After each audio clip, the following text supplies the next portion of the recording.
G'day punters, welcome to the deep dive. I'm taking the reins this week because Jack Dickens wants to come off the long reign with a few sprays. Who's he going to spray? He might spray me, you never know.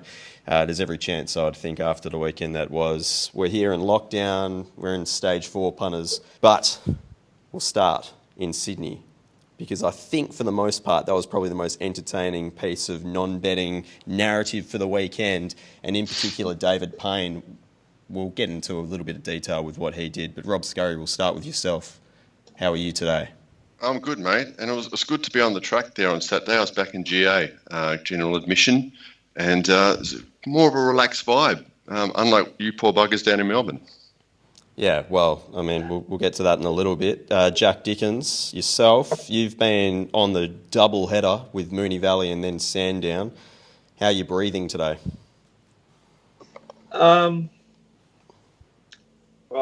I feel like I was really hit hard in the snuff on Saturday at Moonee Valley. I was shitty with myself when I finished, but then I've reviewed it. I should have won big. I dogged a race I should have bet into. And then to pull myself out of a bit of a red wine coma on Sunday and find that good horse at $15, which pissed in yesterday. And I was back. I was up and about. Good winning set for both of my subscribers. Then to fucking hear that press conference, it is just a roller coaster of emotion in this state. It's hard, and Rob's going to have to just keep amping up those deliveries because I'm getting we got through 3 bottles last night, and Ems doesn't drink much. There's not much else to do. It's depressing. It really is. It's shit. But there's a lot of people doing worse. All that, yeah. Girls, we'll go to you. How's Queensland looking at the moment? Less depressing. Our tracks are racing well. We can go to the races. The sun's out. The depths of winter, I think, are behind us. So no complaints up north here. It's warmed up, has it? Yeah, we went through a really cold patch there. We had 3 days at about 15, 16 degrees, and now we're back to 22, 24. So much more like the Queensland winter that we know of. That's how good Victoria's going. Everyone was up and about on Saturday because it got to 17. Beautiful day. Cracking day. Okay, let's get in. So we'll start with the speed police. We'll talk about the stewards for a little bit because what would an episode of the deep dive be without talking about the stewards and what they do or do not do. We had an incident with Perth over the weekend where the stewards came out and said a couple of jockeys were reprimanded for going too slow in a race. If we have a look at the punting form data, we're talking about race 6. They've gone 8.1 lengths slow to the 600. Meanwhile, Dicko, off the top of your head, what did the apprentices get reprimanded for going in Melbourne the other week? They went 16 above, I reckon, off the top of my head. There was a 3-week inquiry was concluded, and the 2 apprentices were severely reprimanded for going too fast. And then to top things off, Rob, in race 6 at Randwick on Saturday, in the race won by Kiss the Bride, they've gone 19.7 lengths fast to the 600. So I guess what we're saying is that the general inconsistencies between states, between building statues and reprimanding jockeys for going too slow or too fast, and then not being able to produce any level of data on the day and still opening and closing inquiries as a result, is borderline laughable. Do we have to say anything more outside of how many opportunities and how many examples could we find of horses going too fast or too slow in races and there being nothing in a steward's report, like is the case there on Saturday? Rob, I don't know if it seemed to you like race 6 was going absolutely helter-skelter, but I guess certainly looking from afar, Kiss the Bride was pretty strong going through the line, but it was a bit of a farcically run race. Yeah, look, Manchester Sue, I wouldn't think it's capable of going that fast, and I don't think any horse would be capable of going that fast on a Randwick track, which they said was a 9, but I reckon it was more like a 10, 11. Yeah, well, exactly. That's amazing. Rules on the run here. Scratching, fill me in, boys. So the stewards allowed the late scratching because the trainer didn't trust what the actual track rating was on the day. He thought it was behaving and playing a bit worse than a heavy 9. which I'm That's not what sure I'm if saying. is that better or worse than actually just saying, well, I don't like the way the track's playing, I want to scratch my horse. Not trusting the actual official rating? I'm not sure. Either way, it sets a pretty interesting precedent for what's going to happen later this spring, potentially. Oh, it's grouse. It's just grouse. It's utter chaos. They've opened up a real can of worms here. And look, just before we get off the speed topic, I'm a huge, and have been for such a long time, big Kathy man. Probably the first jockey I really love watching ride. I love her. And I just want to warn Kath, if you come to Victoria and ride like that, you might get locked up. They've gone, she's gone 19.7 fast to the 600 here. The boys went 16.7 3 weeks ago, and there was a 3-week inquiry and a severe reprimand. Kathy might get locked up if she comes in here and rides that fast. Serious. Don't do it, Kat. Stay up there. I have a question about that race where there was that late scratching. I'm just going to quickly read the tweet from the stewards about this horse of David Payne's Montefilia. They've acceded to a request from David Payne due to the manner in which the track is racing, that it was a late scratching. There was a fair few retweets and a bit of Yarn response on the tweet.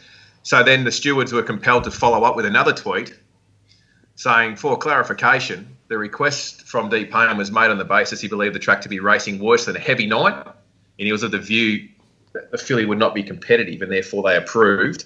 Was there anything was there any chatter on track or anything else about the state of the track? I did hear a couple of mentions on telly about the jockeys were saying it's definitely racing heavier than a 9. Was that something that was?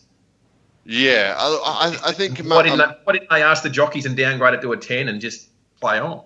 Man, it looked like every bit like a 10. When those highway horses went past the finish line, I looked like I could run faster than some of them. It was, really heavy.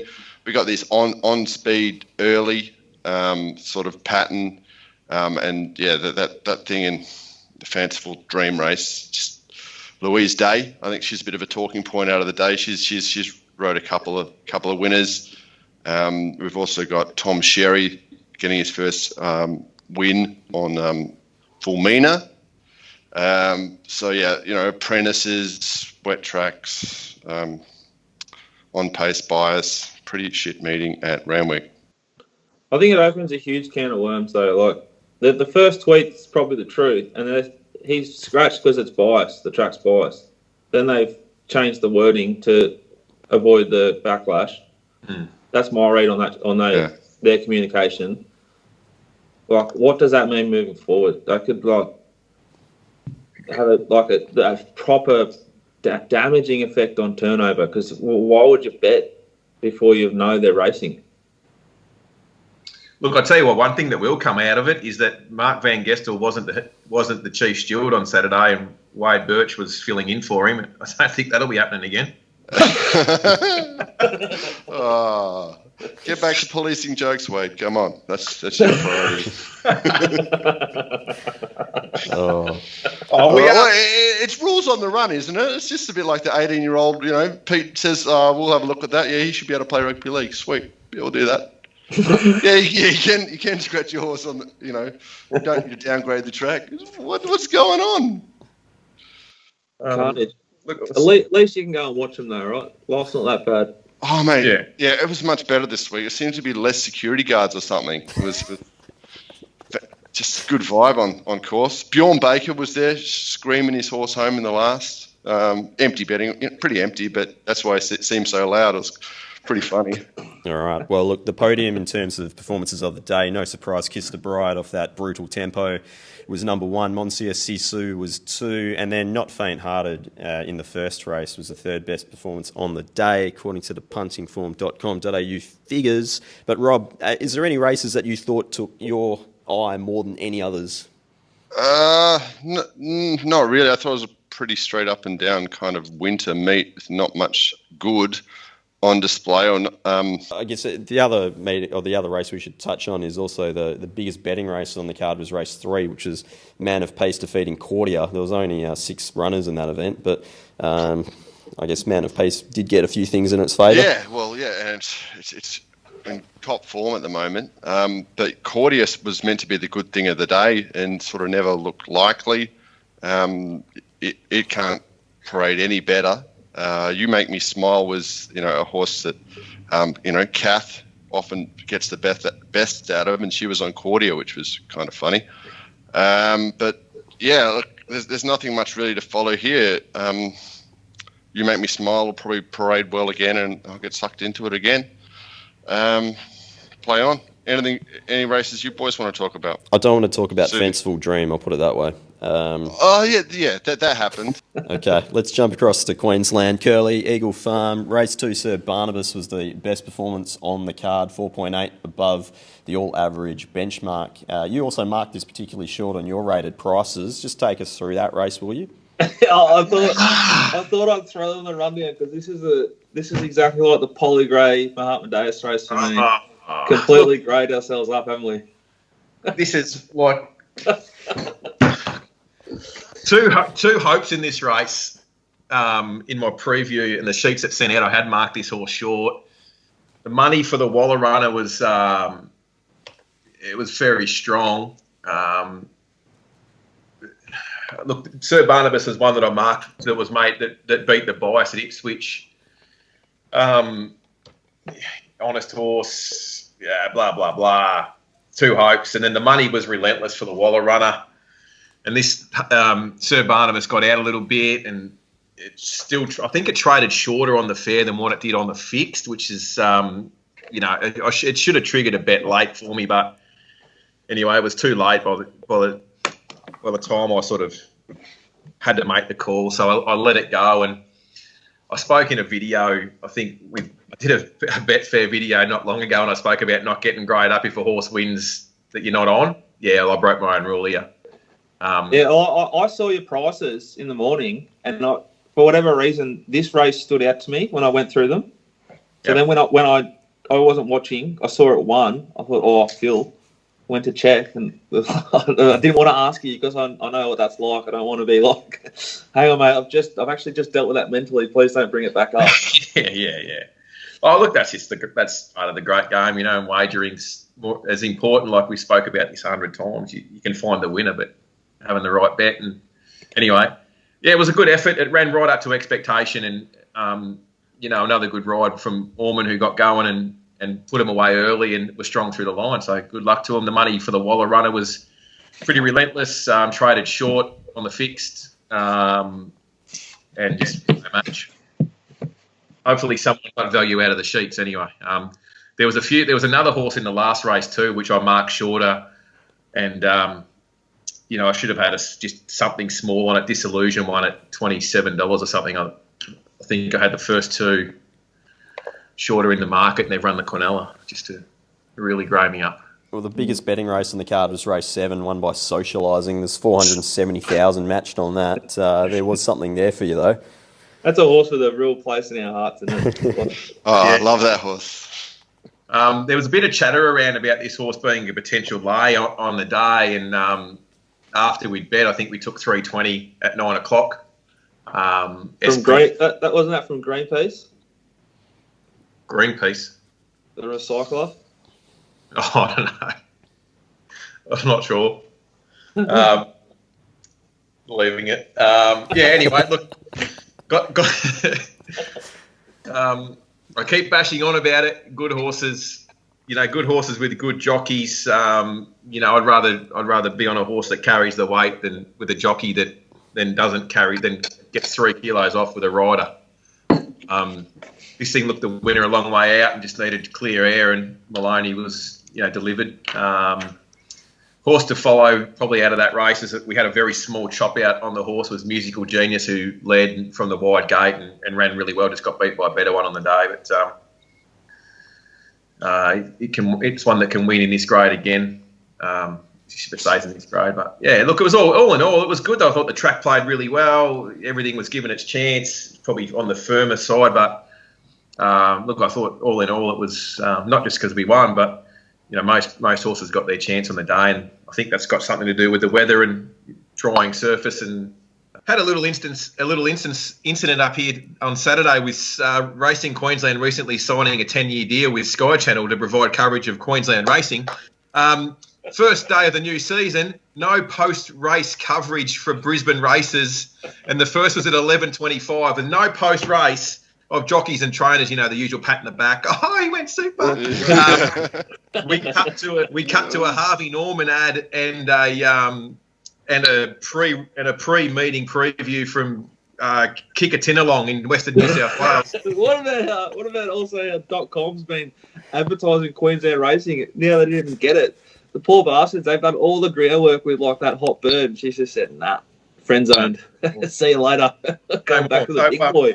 But we did get reminded that the Queensland participants, even board members of the Metropolitan Racing Club in Brisbane were being very vocal during the negotiation stage of this new deal, and they signed a 10-year deal, and day one is we're off the Kembla. It's a great game. I've never seen so much disconnect between, like, you know, it's what punters and participants were looking for, and to help drive interest in sport. It's maybe disconnected. If .com brushes the mailbag as a sponsor, we can look at Sky and get you some grouse, Mounting coverage up there. I'm not sure whether I'm commercially viable. None of us are. That's our red. That's a bit too much positivity from you, Curls, surely. No, look, I even was complimentary to a jockey and trainer yesterday on Twitter. Unlike me. Life is sweet up there. Curly, speaking of good jockeys, is there anyone riding better than Larry Cassidy at the moment? I seem to be finding him a bit in my sick in-run kind of betting that I do. Yes, I have Larry's stats up here. I didn't even know you were going to ask. I was going to mention Larry, who's ridden 10 winners from his last 50. Notice too with Larry, he's been sort of venturing for one or two rides here and there during the week and getting the cash. So he's been a bit selective. He's riding a lot better than what he's tweeting. Some of his dad jokes that he tweets, he always tweets on his way to the races. There's some shocking dad jokes on there, but he's going well, Larry. He's obviously recovered from getting headbutted from Luke Tarrant that day. Remember we talked about Luke Tarrant headbutting him. And he's riding. Didn't he get off that? Didn't he get off that or something? Oh, I think he's on the stay, but I don't know. Like, who knows? Like, it's who knows? No, like, who knows? How good's racing, eh? Yeah. Like, let the kids ride, and it's good fun. He's going well. His ride on skate to Paris was it was another good ride, and he's in great form, Larry, no doubt. Yeah, Curly, I had a great question on Twitter about race 6 at Toowoomba. It sounds to me, it looks to me, it reads to me like it's one of the hottest goes of the weekend in Australia, which in horse racing is a huge call. And for it to be a hot go out there in Toowoomba and you not to be on, what's going on? Are you sweet? Oh. Hang on a second. Where are you, Kelly? I'm trying not to twitch here. Just hang on one sec. Friend of the show, Gilesy, at Eagle Giles on Twitter. It's for you, brother. This is the Rort meter was fucking off tap here on this race. My subscribers backed what I thought was the best horse in the race. We're on Belita. Took the sweet odds of 350 and it SP'd 420 because the money was relentless for I'm 24/7. Trained by Kevin Kemp. Kempy. Our man. Worker. Yeah, Kempy. Now the punters will have to excuse why we weren't on it.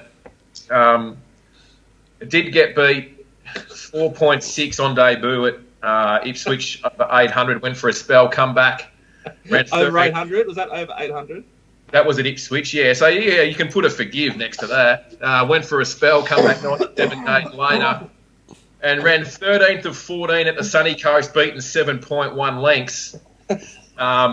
Was pretty good in clocking the 14th fastest last furlong of the race, and it got home at about 10.8 lengths slower than average. So I couldn't find it. Someone could. Belita sort of led, half held the fence, and some drongo sat 3/4 of a length in front of it because it's Queensland and it's Toowoomba on a Saturday night. We've kicked clear, and we've kicked clear. The money horse was on 24/7, who was 3 deep and was dropping off on the corner. So I've started sort of protruding the chest and started walking towards the screen doing these ones.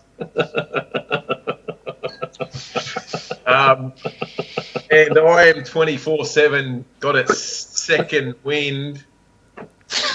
Not only did it go past Belita, it gave it a big hip and shoulder at the 50 on its way past and said, "Catch you later." And it was huge. It was a good win. A hashtag they knew. I'm not sure whether Giles is onto it, but I'm not sure who sent the message on Twitter or who tweeted. But thanks for that. Thanks for bringing that up. The other horse in the race that was well supported, that was an interesting move, was Kobang, who was $1.95 even money all morning. SP'd 380 on the fair. This was a legit one banger. 24/7. I'm just fucking sick that I wasn't involved somewhere along the line. Can't believe it. Wowee. Oh. I've said it before. I've said it the whole time we've had him on. He's part of the family now, and if you dream of betting north of Byron Bay, you must have your hand held, and the man to hold it is Curly. There's too much. There's too much going on. You need you need someone to guide you, and your man's going to be Curly. I nearly it's completely rolled me up, this Toowoomba meeting. I've had 3 good bets for 3 seconds at $10. The last one was even money. It ran second, of course, and I probably should have known better and probably chopped this out for sanity for myself and subscribers. But I couldn't bring myself to taking $6 at the death. When you could add 11s, yeah. And the horse should not have started single figures. It even mapped poorly, but it didn't matter. Okay, we'll quickly touch on the biggest betting horses, or biggest bet horses, pre-play and in-play over the weekend. Pre-play, there was 3 at Moonee Valley. Brooklyn Hustle was the only one that won. Wilmot Pass and Peggy, what is it? Peggy Celine. Yeah, Peggy Celine pistol. They've all traded between 350 and 400,000 pre-race. Blue Zebra up there at Eagle Farm, well, that lost. That was obviously reasonably short. And then at Randwick Courtier, we touched on that, Rob. That was the highest matched horse pre-play over the weekend. In play, there was one at Belmont, not to be missed, which lost. Pike tried to ride that a little bit more aggressive and did not work. Sovereign Award, race 5 at Moonee Valley, which I probably should have mentioned. It's probably one of the rides of the month. Ollie just mothered, he just got those big, fossilised, athletic pythons out and just said, slow down, you're not going any quicker than this. Just trust me and I'll get you over the line. And he did. I think maybe I don't want to sound, this is not a sexist thing. I think in the last race, when we got snoofted on the line, and just while, I'm sorry to distract from what we're talking about, but imagine if Terry Bailey called Proper Rogue winning the last, like Matt Hill did, to completely fuck me mentally. Twitter would have melted down if Terry Bailey did that. It's just none of them talked about that Matt Hill called the wrong horse winning. But I think that D Lane, who's an elite rider and has been sitting in his room, hopefully, for 14 days, just doing push-ups and sit-ups, playing the PlayStation, just relaxing, fresh, strong pythons, hydrated, versus Jamie Carr, who's been riding for months and months and months. I have concerns for the Victorian riders who are living like you and me, Pete, and it's going to be wearing out. D-Lane's freshness on the line, I think, made the difference. First, J. Carr, race 9. He's ridden in a lot of races on the day, rode a lot of them really well. I think the sort of floppy arms there at the death cost us bad. We'll finish off with the horses matched in play. Sovereign Award, Brooklyn Hustle, Territory Titan at Morphettville, same as Brimavi the Hero. They were the biggest matched horses in play, so something for those standing on ladders around the country. Dicko, we'll move to the Valley. the best performances were all in race 7, which is Mohammedaeus, which returned 14.1 on the all-average benchmark from Polly Gray and Tabby Run. Now, you made a side bet with the Wish on the previous show regarding fishing. Oh, it's going to be so good. And I'll try and get a GoPro or something. BZ said I should get a GoPro. yeah, but, mate, you didn't bet. Fuck.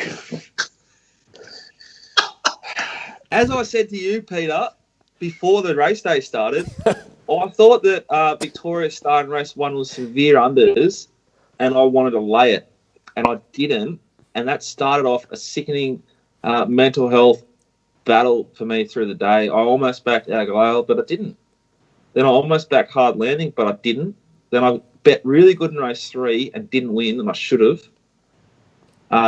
I laid Brooklyn Hustle small, blessed in runs, seas parted. Would have won whatever he did. Wrong. I was wrong. I almost backed Sovereign Award, but I didn't.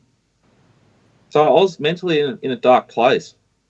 So when I thought about pulling the trigger on Mohammedaeus and Polly Gray in a Dutch bet, taken, pretty skinny odds, curly style. I'm not bred up in the northern part of Australia. I'm not used to those sort of odds. I don't operate as well as Curly does in that area. I let it go despite sort of articulating 15 times in about 3 different ways that was the way the race would be run and won. I was fucking mad on that myself. And then I bet good in the last race. I thought what's it traded? $1.06, $1.01 in run? Extremely short. Like if Proper Rogue wins, it's a very good winning set from the Valley. If I pull the trigger in race 7, it's a really strong set. And if Jamie Carr does the right thing by us in race 3, it's a huge set. So I think I saw him all right, just made a couple of poor decisions and got snuffed it a couple of times. That's punning though, isn't it? Yeah, and further to the non-sexist comments about Jay Carr and just all riders in Victoria, I do think might be a proper edge over the next sort of 3 or 4 weeks, maybe 2 weeks, with D Lane. It's just going to be fresher than him, and he's a lot better than most of them. I think it might be an edge with D Lane over the next 2 weeks. All right, well, he's very good. Do you want to make a comment on Moss and Dale in race 7? We will sort of touch on it. Great ride. Gave it every possible. Good on him. Good luck with the stewards, mate. We'll keep pushing for the stewards to get a punting form subscription so they can clock some actual data and understand what happens. The stewards will probably give an award to the rider who saw that coming, who clocked the slowest time of the day to the 600, 11.6 below the all-average benchmark. So I don't know who rode that. I'll quickly get that up. But well done to you. The stewards will be in touch. D Lane, he's flying. He's everywhere. D Lane. Oh. I thought the Tabby Run ride, which I know a lot of people will have different opinions, but to take off how he did, I thought it was the perfect ride. Because Polly Gray and the others, if they're close to you, they're going to beat you. His edge was just to be away from him and make him do a stack of work to get close enough, which he almost did. I thought that ride was great by Stockdale. He's a very, very promising young rider. What else do you want me to say? Not too much. I wanted you to, maybe call someone a nonny or something like that, but, you do you. I think number 11 in race 3, CRS, the J Car Road, should have won. We backed it. So there's, FYI, I backed it. This horse has good speed. This horse, it's gone 1.3 faster than 600 on debut on a heavy. She's gone 5.2 slow here to the 6. She's 4 back the fence, buried. It's flashed home and missed. It should have won. Awful riding. I thought her ride on Wilmot Pass and Dwayne Dunn's ride on Brooklyn Hustle were both not sweet. If the C's don't part for Brooklyn Hustle, that's an absolute travesty. I didn't back either of those horses, but if I'm taking the shorts about good horses, especially Brooklyn Hustle, just peel out Dwayne. And Dwayne also sat 4 and 5 wide on Rolling Moss, which we backed. But just roll to the front, mate. I thought the narrative around the questioning of the sort of non-betting narcs on Twitter sort of piling into Jay Carr's ride on Wilmot Pass, but clapping Dwayne Dunn's ride on Brooklyn Hustle, they were identical. They rode for complete and utter luck. Dwayne was blessed that the seas parted, and Jay Carr wasn't. Did you want to take anything out of Sandown yesterday? Well, I never thought I'd say this, but God bless D Moore. What a fucking ride on Dirty Thoughts. With Pete, funny story, boys. Pete doubled his bet on Dirty Thoughts. Movers bet at 15 because Dirty Thoughts. He thought Jay Carl was riding. He doubled up. Yeah. You sick little puppy. Nah, great ride, D Moore. Ellison's are flying. Shandy was a big winner and one of the horses to follow for the week from Bendigo. That was a big win at Bendigo on Wednesday. Dirty Thoughts killed him. I should have backed the winner of the last race, but dogged it because I was scared of Ollie on Somerset Northam or something. Anyway. Bit of what about the carry on tweet about that horse that jumps over the sticks, Lee Horner? Good. Forgot about that. Well, I didn't watch it. Did you watch it? I don't profess to know anything about hurdle races or sticky, jumpy things with horse racing, but just looks slow, that horse, to me. Like, I know it settled out the back, but I seen him hit it with the stick at the 800 when it was probably 15 to 20 off them. I don't know. Remember, like in the first bulldozer, we ended up backing Lee Horner like every race, and he rides everything real cold like he's on wings. Like, yeah, I don't really care for jumps, so I'm not that interested. But I do like if Bolshy says something about the jumps, I'd take that as sort of gospel. So apparently, if he rode like that in the flats, he'd be in a lot of trouble.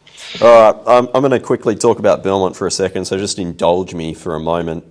Race 2, Clairvoyance, in its second start, has produced the figure of the day, which is outstanding.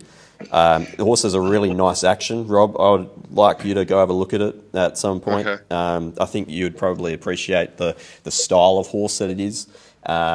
Anyway, it's off to a cracking start in its career. It's one of the horses that's involved at DMAX stable, which is where I've got all my horses. So I know the one that in the old Kingston Town type colours. Yeah, exactly. So that horse has produced a big figure in a spring where Bob Peters has taken a lot of his weapons over east. Might be able to produce.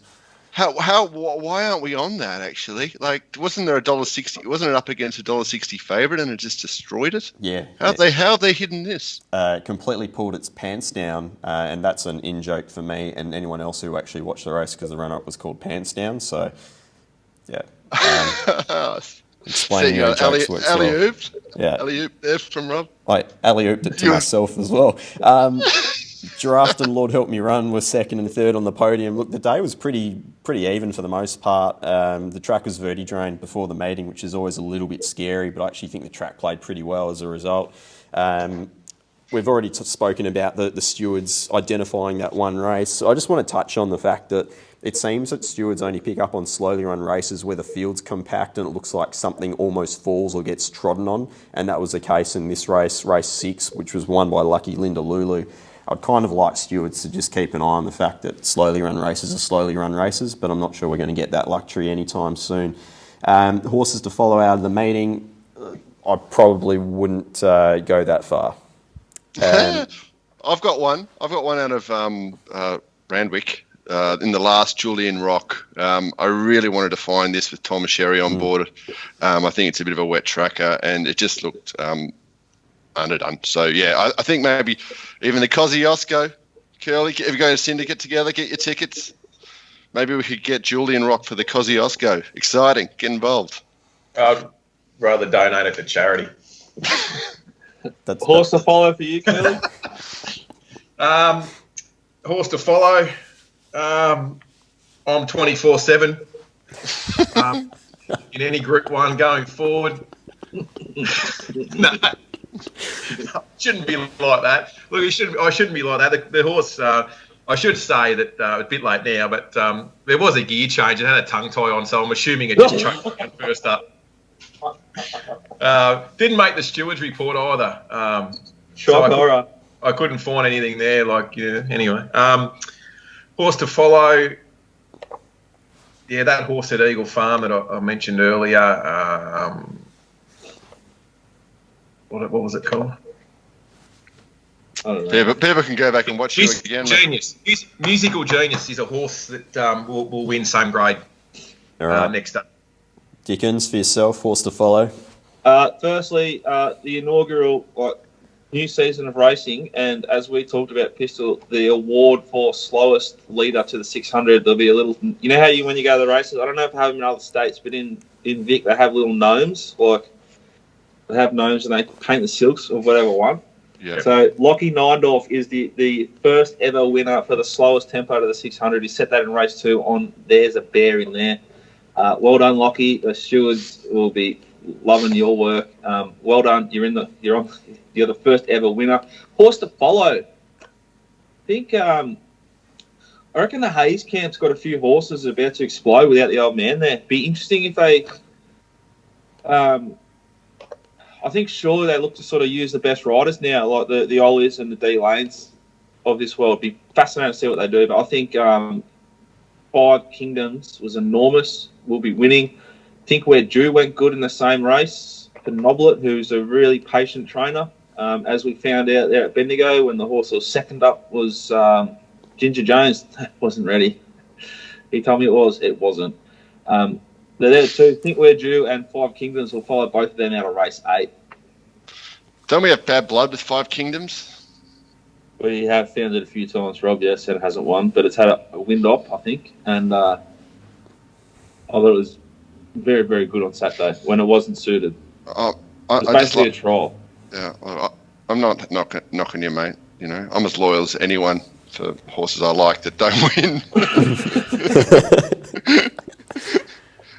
All right, so Lockie Neindorf goes in. He's got his first ever gnome at the Valley on the way in, next to all those big advertising signs. Anything else, boys, before we finish? Week ahead, Curly, you're probably the one that has the craziest schedule of all of us. There's Warwick Monday, which should be a non-tab meeting that should have been ran Saturday afternoon. Royal Gatton Thursday afternoon, Sunshine Coast Wednesday, Ipswich Friday. I've got Gold Coast, Doomben, Toowoomba Saturday, and Sunshine Coast Sunday. And you'll be covering all of them, I'm sure. I'll be betting at Sunshine Coast Wednesday, Gatton Thursday, Ipswich Friday, race by race coverage from the Gold Coast on Saturday. Doomben sorry, but big news.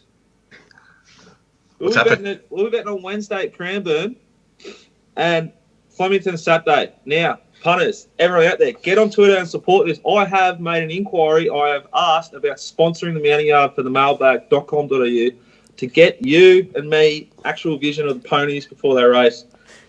Keep the noise up, keep the pressure on. Hopefully they don't come back with a ridiculous price, but it could be the mailbag with Saney. Bit of a theme there. I used to be in the building industry, now I'm a punter. Mailbag and construction, Saney. Why are diggers and tractors advertising with horses parading? I don't know, but we want to be with them. We've asked, we've inquired. Hope to hear back today. Either that or you can get Tony Carbone maybe to sponsor the Mounting Yard. Don't settle for less than showing horses, punters. We're probably going to need Tony at some point.